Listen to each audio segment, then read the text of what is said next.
పాశుపత మంత్రం అంటే ఏమిటో కాదు, పశుత్వాన్ని పోగొట్టేదే పాశుపతం. పశుత్వం అంటే ఏమిటో కాదు, పాశబద్ధుడు పశువు. కాలానికి బద్ధులమైన వాళ్ళమే మనందరం, అవునా కాదండి? అందరం టైం బౌండెడ్. ఆఖరికి అందరికో టైం వస్తుంది. అందరి టైంలు చూస్తే బ్రహ్మగారికో టైం ఉంది. కనుక పిపీలకాది బ్రహ్మ పర్యంతము అందరూ టైం బౌండెడ్, కాలబద్ధులే. కాలబద్ధులైన వాళ్ళందరూ కూడా కర్మబద్ధులు, గుణబద్ధులు, వాసనాబద్ధులు. ఇన్ని పాశాలతో చుట్టబడితే పాశబద్ధుడు జీవుడు. ఈ కాలం మొదలుకొని పశువులందరూ ఎవరి చేతిలో ఉన్నారో వాడు పశుపతి. ఇంక చెప్పడానికి ఏమున్నది? అందుకు మనకిక్కడ పశువులు, పాశము, పతి, ఈ జ్ఞానం బాగా రావాలట. అదంత తేలిగ్గా రాదులేండి. వచ్చి శరణ వేడితే అది తొలగిస్తాడు. అందుకే పాశమోచనం చేసేస్తే, పశువు అంటేనే పాశము చేత బంధింపబడేది కదా, పాశం తీసేస్తే ఇంకా పశువేమిటి? పశు శబ్దం పోయిందా లేదా? కనుక జీవుడికి శివుడికి తేడా ఏమిటంటే పాశమేట. పాశబద్ధుడు జీవుడు, పాశరహితుడు ఈశ్వరుడు, అంతే తేడా. కానీ జీవుడు ఈశ్వరుడు ఏకత్వం ఎప్పుడు నువ్వు చెప్పగలవు? పాశం తీసేయి, అదొక్కటి. పాశం నువ్వు తీయగలవా? వల్ల కాదు. ఆయన్ని శరణు వేడవలసిందే. పతిని శరణు వేడితే పాశం ఆయనే తీసేస్తాడు. ఈ శరణు వేయడం అనేక రకాలు. ఉపాసన, భక్తి ఒకటి, విచారణ. అందుకే వేదాంతపరంగా మహాపాశుపతాస్త్రాగ్ని అంటే ఆత్మానాత్మ విచారణ, విచారణ, విచారణ. జ్ఞానయోగంలో విచారణ ఉంటుంది చూడండి. జ్ఞానయోగంలో విచారణ ఉంటుంది, కర్మయోగంలో ధర్మం ఉంటుంది, ఉపాసనలో భావన ఉంటుంది. మరొక్కసారి చెప్తున్నా చూడండి. కర్మ చేస్తున్నంతసేపు ధర్మం ఉండాలి, ఉపాసన చేస్తున్నంతసేపు భావన ఉండాలి, భావన ఉండాలి. జ్ఞాన మార్గంలో విచారణ ఉండాలి. ఇది 3 సాధనలు ఇక్కడ.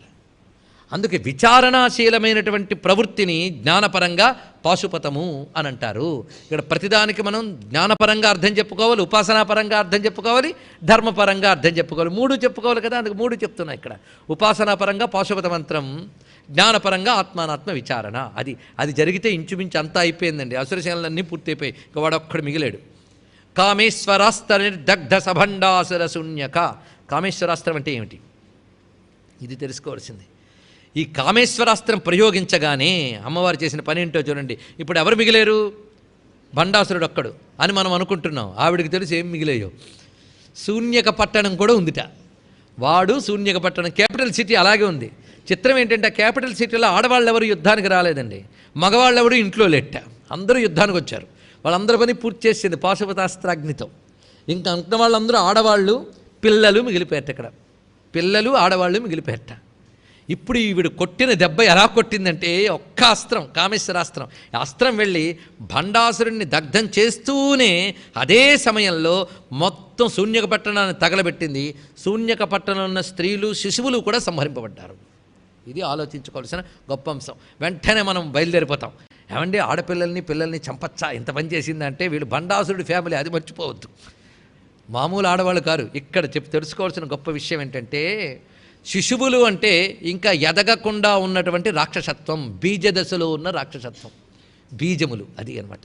అలాగే ఆడవాళ్ళంటే తిరిగి రిప్రొడ్యూస్ చేయగలిగిన రాక్షసత్వం, అది తిరిగి ఉత్పత్తి చేయగలిగిన సమర్థం, క్షేత్రం అది, బీజం అది, 2 ఉన్నాయి అక్కడ. కనుకనే ఇప్పుడు ఉన్న జన్మలో ఉన్న అజ్ఞానాన్ని కొడితే లాభం లేదు. ఇంకా తర్వాత జన్మలకున్న కర్మ బీజములు, అజ్ఞాన బీజములు, వాటిని కూడా సమూలంగా నశింపజేయాలి. అదే అమ్మవారు చేసింది. సమూల కర్మక్షయం జరగాలి. అదే ఇక్కడ భండాసుర శూన్యక, శూన్యక పట్టణంతో సహా భండాసురుని నశింపజేసిందండి. ఏం పట్టణం అది? శూన్యకం అంటే అర్థం ఏంటి? ఏమీ లేదు.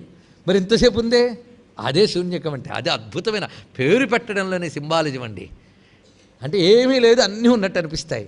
అదే మన జీవితం, అదే మన అజ్ఞానం. ఏమీ లేదు, అన్నీ ఉన్నాయి అనిపిస్తుంది. ఒకడు అంటాడు ఏంటంటే, అబ్బో నేను లేకపోతే పని జరగదండి అని. భ్రాంతి. నువ్వు లేకపోయినా జరుగుతుంది. అలా అనుకుంటాం మనం, నేను లేకపోతే ఏది జరగదని. అలా అనుకుంటూ ఉంటే తృప్తి. ఆ తృప్తి ఆ శూన్యకం అంటే మరేం లేదు. ఇలా తయారు చేసుకున్నాం, అబ్బా నేను లేకపోతే మా మనవాడు ఉండలేడండి, నేను లేకపోతే మా పిల్లలు ఏమైపోతారో, ఏమీ కారు, హాయిగా ఉంటారు. మనకు మనం అలా అనుకుని అలా తయారు చేసేసుకున్నాం. అంటే ఏమీ లేనిది ఉందనుకుని, ఆ ఉందనుకున్న దానికోసం తాపత్రయపడుతూ చాలా చాలా పెంచుకుపోయి అసలు ఆవిడిని మర్చిపోయాం. ఉన్న ఆవిడిని మర్చిపోయి లేనిది తయారు చేసుకుని, లేనిది ఉందనుకుంటున్నాం, ఉన్నది లేదనుకుంటున్నాం. ఉన్న అమ్మని లేదని మర్చిపోయాం, లేని ప్రపంచాన్ని ఉందని పట్టుకున్నాం. అదే శూన్యకం అంటే. ఇదే మిథ్య. ఇది చెప్తే అర్థం కాదు. ఎందుకంటే శూన్యకు ఉందనుకోవడం అలవాటైపోయింది. ఆవిడ కామేశ్వరాస్త్రం వేస్తే కానీ తొలగదు ఇది. ఇప్పుడు నేను చెప్తే పోతుందా? అందుకే ఇంత భయంకరమైంది శూన్యకు పట్టడం. దాన్ని కొట్టిందండి అమ్మవారు. అది కొట్టేస్తే ఇంకేమీ అక్కర్లేదండి. అవిద్య యొక్క సమూల నాశనం అది అయిపోయింది. అది అయిపోతే ఇంక మిగిలింది ఒక్కరే. అవునండి, శత్రువులందరూ పోతే ఎవరండి మిగులుతారు? అదొక్కటి ఆలోచిస్తే ఎవరు గెలిచారో వాళ్ళు మిగులుతారు. మొత్తం భండాసురుడితో పాటు శూన్యపట్టణం పోతే మిగిలింది ఎవరు? ఇంకా గొడవ లేదు. మిగిలింది ఎవరు? ఏక అమ్మ మాత్రం మిగిలిన. ఏకం అద్వితీయం బ్రహ్మ. ఇంతవరకు ఉన్న అనేక భావములైనటువంటి భండాసురుడు ఇవన్నీ పోయాక ఇంకా మిగిలింది ఒకటే పరతత్వము. అది తెలియాలి. ఇప్పుడు కామేశ్వరాస్త్రం అంటే ఏంటో బాగా పరిశీలించాలి. ఇది కానీ దొరికిందా అల్టిమేట్ అండి. ఇది కొట్టేస్తుంది మొత్తం. చిత్రం ఏంటంటే ఈ కామేశ్వరాస్త్రంలోనే ఇంతవరకు చెప్పిన గణపతి మంత్రం, దశావతార మంత్రములు, బాలా మంత్రం, శ్యామలా మంత్రం, వారాహి మంత్రం వచ్చాయి. వారాహి మంత్రం, శ్యామల మంత్రం రాలే. మీరు చదివిన వాక్యాల మంత్రములు. శ్యామలా మంత్రం అది, వారాహి మంత్రం అది. మంత్రోపదేశం లేని వాళ్ళకి ఆ నామమే ఆ మంత్రం. శ్యామలా మంత్రం చేయాలి. మంత్రిని అంబా విరచిత విశుక్రవతతో శితా శ్యామలా మంత్రం చేసుకోండి. అక్కడే ఉన్న మంత్రములు. కామేశ్వరాస్త్రం అంటే ఏమిటి? ఇది తెలియాల్సింది, చాలా ముఖ్యం. ఇదేమిటో కాదు, మహాషోడశి మంత్రమే కామేశ్వరాస్త్రము. ఇది ప్రయోగించారా సర్వం దెబ్బతీస్తుంది ఈ తల్లి. ఇది చాలా ముఖ్యం. అసలు బ్రహ్మ విద్య అంటే ఇది. కామేశ్వరాస్త్రమే బ్రహ్మ విద్య. కామేశ్వరుడు అంటే సాక్షాత్ పరమాత్మ. పరమాత్మ విద్య అది లభించిందా, ఆత్మతత్వం లభించిందా, మొత్తం అనాత్మలన్నీ నశించిపోయాయి. కనుక అనాత్మభావాల మూటయే సభండాసుర శూన్యక. అది పోయింది మొత్తం. ఇంకా ఆత్మవిద్య యొక్క ఘటన వల్ల జరిగిన విషయం ఇది. ఆత్మవిద్య అమ్మవారే మనకు అనుగ్రహించాలి. అమ్మ అనుగ్రహం లేనిది ఆత్మవిద్య రాదు. ఆవిడే బ్రహ్మ విద్యాది స్వరూపిణి. అందుకే ఇక్కడ కామేశ్వరాస్త నిర్దగ్ధ సభండాసుర శూన్యక అది వివరించి చూపిస్తున్నారు ఇక్కడ. ఎప్పుడైతే అసుర సంహారం జరిగిపోయిందో ఇంకా దేవతల ఆనందం పట్టరానిది అయిపోయింది. కుసుమవృష్టి కురిపిస్తున్నారు, అమ్మవారిని స్తోత్రిస్తున్నారు. బ్రహ్మోపేంద్ర మహేంద్రాది దేవ సంస్థుత వైభవ. చూసారా, నామాల కథల ఇవి. బ్రహ్మ, ఉపేంద్ర, మహేంద్ర, ఆది. బ్రహ్మదేవుడు, విష్ణువు, మహేంద్రుడు మొదలైన వారందరూ స్తుతించారు అమ్మవారిని. ఇక్కడ మీరు పరిశీలించండి. అమ్మవారు బయలుదేరడానికి ముందు దేవర్షిగణ సంఘాతస్తూయమానత్మ వైభవ మొత్తం అయిన తర్వాత బ్రహ్మోపేంద్ర మహేంద్రాది దేవ సంస్థిత వైభవ. ఈ రెండు జాగ్రత్తగా పట్టుకోవాలి. ఎప్పుడైనా సాధకుడు అమ్మ అనుగ్రహం కోసం ముందు స్తోత్రం చేస్తాడు. ఆ అనుగ్రహం లభించాక ఆనందంతో ఎలుగెత్తి స్తోత్రం చేస్తాడు. మొదటి స్తోత్రంలో ఆర్తి ఉంటుంది, చివరి స్తోత్రంలో ఆనందం ఉంటుంది. ఇది తెలుసుకోవాల్సింది. మొదటి స్తోత్రంలో అమ్మ అసుర సంహారం చెయ్యమ్మా, నన్ను కాపాడమ్మా అని ఆర్తి మాత్రం ఉంది. ఇప్పుడు ఆనందంతో ఎలుగెత్తి స్తుతిస్తున్నారు. రెండిటికి అది భేదం అండి ఇక్కడ. ఇప్పుడు ఆనందోత్సవం. అప్పుడు ఆహ్వానం పలుకుతూ అమ్మకు విజయం కోసం పిలిచారు. ఇప్పుడు విజయం సాధించిన ఉత్సవం చేస్తున్నారు. అదే బ్రహ్మోపేంద్ర మహేంద్రాది దేవ సంస్థిత వైభవ. ఇక్కడితో అమ్మవారి యొక్క లీలా వైభవం పూర్తయింది. ఇక మంత్రవైభవ రహస్యంలోకి ప్రవేశిస్తున్నాం. హరనేత్రాగ్ని సందగ్ధ కామ సంజీవనౌషధి. ఇది ఒక విధంగా లీల, ఒక విధంగా మంత్రం. హరనేత్రాగ్ని సందగ్ధ కామ సంజీవనౌషధి. ఇందులో రెండు మంత్ర విశేషములు ఉన్నాయండి, అది ఇక్కడ చూపించడం. ఒకటి హరనేత్రాగ్ని విద్య, రెండవది కామ సంజీవన ఔషధీ విద్య. సంజీవనీ విద్య, హరనేత్రాగ్ని విద్య అని రెండు ఉన్నాయట. ఇది మంత్రశాస్త్ర సంకేతములు ఇవన్నీ కూడా. హరనేత్రాగ్ని బీజాక్షములతో సహా ఇందులో చాలా ఉన్నాయి. నేత్ర అంటే ఈ, అగ్ని రా. ఇవన్నీ చాలా రహస్యములు, అంతకుమించి నేను ఎక్కువ చెప్పను. హ రా మొదలైంది. సరే, హరనేత్రాగ్ని సందగ్ధ కామ సంజీవనౌషధి. మొదటిది కామదహన విద్య, రెండవది కామ సంజీవనీ విద్య. రెండు, కామదహనం కావాలి, కామ సంజీవనం కావాలట. అంటే అధర్మబద్ధమైనటువంటి కామములు తొలగాలి, ధర్మబద్ధమైన కామం లోక నిర్వహణ కోసం ఉండాలి, అసలైన బ్రహ్మమును తెలుసుకోవలసినటువంటి తపన సిద్ధించాలి. అన్నీ ఇందులోనూ ఉన్నాయి. అమ్మవారు ఏం చేశారంటే శివుడి కంటి మంటలతో కాలిపోయిన మన్మధుణ్ణి తిరిగి బ్రతికించారు. సంజీవన ఔషధి ఏం చేస్తుంది? మరణించిన వాళ్ళని తిరిగి బతికిస్తుంది. అమ్మవారి చూపు ఎంత గొప్ప సంజీవని అంటే అసలు దగ్ధమైన వాడిని బ్రతికించిందండి. ఎంత ఆశ్చర్యం! దగ్ధమై బూడిదైపోయాడు, పైగా నిన్న కాదు మొన్న కాదు, జరిగి చాలా కాలం అయింది. అలాంటి వాడిని తిరిగి బతికించిందంటే ఆ సంజీవన ఔషధి ఎంత గొప్పది. అందుకే అమ్మవారు అమృతేశ్వరి. ఎంత మృతుండైనా తిరిగి జీవింపజేయగలిగిన శక్తి అమ్మవారి వద్ద ఉన్నది. హరనేత్రాగ్ని సందగ్ధ కామ సంజీవన ఔషధి. ఇది గొప్ప మాట. ఇది అమ్మవారి కారుణ్యానికి పరాకాష్ఠ. ఎందుకంటే ఆ రతీదేవి వచ్చి ప్రార్థించింది, అమ్మా నువ్వు సువాసినివి, నిన్ను నమస్కరించే వారికి ఆ సువాసినత్వం ఉంచాలి కదా తల్లి, నేను దుఃఖిస్తున్నాను తల్లి, మీరందరూ బాగున్నారు, రాక్షస సంహారం జరిగిపోయింది, మళ్ళీ నువ్వు మీ ఆయన కలిసే ఉన్నారు, ఇది చేద్దామనే మా ఆయన బయలుదేరాడు, తగలబడ్డాడు, మళ్ళీ కలిసే ఉన్నారు, ఆఖరికి దుఃఖం నాకే మిగిలిందమ్మా అని. నేను చాలా సంతోషించాను. అంతా ఆనందంగా ఉన్నా ఆయన లేడును బాధపడుతున్నావే, ఆయన్నే చింతన చేస్తూ నీ పాతివృత్యానికి సంతోషించాను, మీ ఆయన బ్రతికిస్తున్నాను బ్రతికించిందండి. ఇక్కడ ఆ బ్రతికించి కేవలం రతీదేవికి మాత్రమే కనబడే విధంగా బ్రతికించిందిట. ఇది ఇంకా సేఫు, మళ్ళీ ఇంకెవడు రేపు పొద్దున్న తగలబెట్టకుండా పనికొస్తుంది. అంత చక్కగా బ్రతికించింది ఆ తల్లి. ఎంత గొప్ప పతివ్రత కాకపోతే ఆయన ఏ దేహాన్ని తగలబెట్టాడో ఆ దేహాన్ని బ్రతికించలేదు. అందుకే ఆయన మాట చక్కగా నెగ్గించుకుంది, తాను చేయదలుచుకుంది నెగ్గించుకుంది. ఆయన అనుమతి తీసుకునే బ్రతికించిందండి. అదొక అద్భుతమైన విషయం. ఇందులో ఉన్న రహస్యాన్ని పరిశీలిద్దాం. ప్రతి పురాణ కథ ఒక ఉపాసనా రహస్యమే. అందుకే పైపైన చదివితే పురాణ కథలన్నీ ఒకదానికోటి సంబంధం లేకుండా అసంగతంగా అనిపిస్తాయి. 3వ క్లాసు 30 మార్లు తప్పి నీకే అది అసంగతంగా అనిపించిందే. బ్రహ్మర్షులు మహాత్ములు తపస్సు చేసి రచించిన వాళ్ళు ఎందుకు పెట్టారో ఆలోచించక్కడ. అందుకే పురాణాలు చరిత్ర కథలు మాత్రమే కాదు, ఉపాసనా సంకేతాలు. ఇది తెలుసుకోవాల్సింది. మన్మధుడు బయలుదేరాడంటే అది కామోపాసన విద్య, కాది విద్యే. మన్మధుడు ఉపాసించాడు అమ్మవారిని. ఏంటి తపనో తెలుసా? శివశక్త్యైక్యముగా చూడాలని. ఇది తెలుసుకోవాలి. శివశక్త్యైక్యమైన స్థితిని చూడాలని ఉపాసన. అది దేవతలందరూ కలిపి పంపేట. దేవతలంటే ఇంద్రియ శక్తులన్నీ కలిపి ఆ కామకామేశ్వరుల్ని కలిపి చూడాలని సాధనగా బయలుదేరాయి.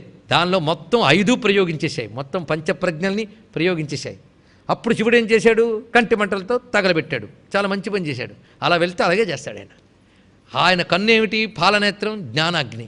ఆ జ్ఞానాగ్ని ఎప్పుడైతే ఆయన ప్రవేశింపజేశాడో అది మొత్తం దగ్ధమైపోయిందండి. అతడి యొక్క ఆ దేహాభిమానం అనేటిది మొత్తం తగలబెట్టాడు. ఇంకా కాస్త మిగిలి ఆ ధూళి దుమ్ము ఉన్నది అంటే చితాభస్మం, దాని నుంచి తయారైన భండాసురుని అమ్మవారు పూర్తి చేశారు. అందుకే శివుడు తగలబెట్టి బూడిదిగా మిగిలిస్తే ఆ బూడిది నుంచి పుట్టిన భండాసురుని అమ్మవారు సంపూర్తిగా నాశనం చేశారు. అంటే శివుడు పనిని సంపూర్ణం చేశారు. గుర్తుకొస్తుందా? భండాసురుడు ఎలా పుట్టాడో చెప్పాను కదా. ఈ మన్మధుడు శరీరపు బూడిదలోంచే పుట్టాడు వాడు. అందుకు శరీరం తగలబెట్టి బూడిద మిగిల్చాడు శివుడు. ఆ బూడిద నుంచి చుట్టిన రాక్షసుని మిగిల్చకుండా సంపూర్ణంగా నాశనం చేసింది అమ్మవారు. అంటే మన్మధుడి యొక్క దేహం సంపూర్ణ నాశనం అయిపోయింది. అప్పుడు అమ్మవారు ఏం చేశారు? మన్మధుడిని తిరిగి బతికించారట. ఇది నిజానికి పరిశీలిస్తే నిత్యము భూతశుద్ధి చేసుకోవడం అలవాటు ఉంటే వాళ్ళకి తెలుస్తుంది. శ్రీ విద్యలో అక్కడ ఏం చెప్పక్కర్లేదు. ఆ భూతశుద్ధి చేస్తున్నప్పుడు ఏం జరుగుతుంది? సంకోచ శరీరం శోషయ సంకోచ శరీరం దహ పచ. ఏమిటది? ఈ స్థూల సూక్ష్మ కారణదేహాత్మకమైనటువంటి అజ్ఞాన మాలిన్యాన్ని దగ్ధం చేసి శాంభవ దేహం అనేది ఒకటి వస్తుంది.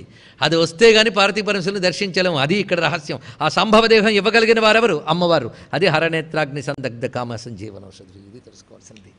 ఇక్కడ గ్రహించవలసిన ప్రధాన ఉద్దేశం ఏంటి అంటే, దేహమే నేననే అజ్ఞానాన్ని జ్ఞానాగ్నితో దగ్ధం చేశాడు. జ్ఞానాగ్ని దగ్ధ కర్మాణం తమాహు పండితం బుధాహ. ఎక్కడిది వాక్యం?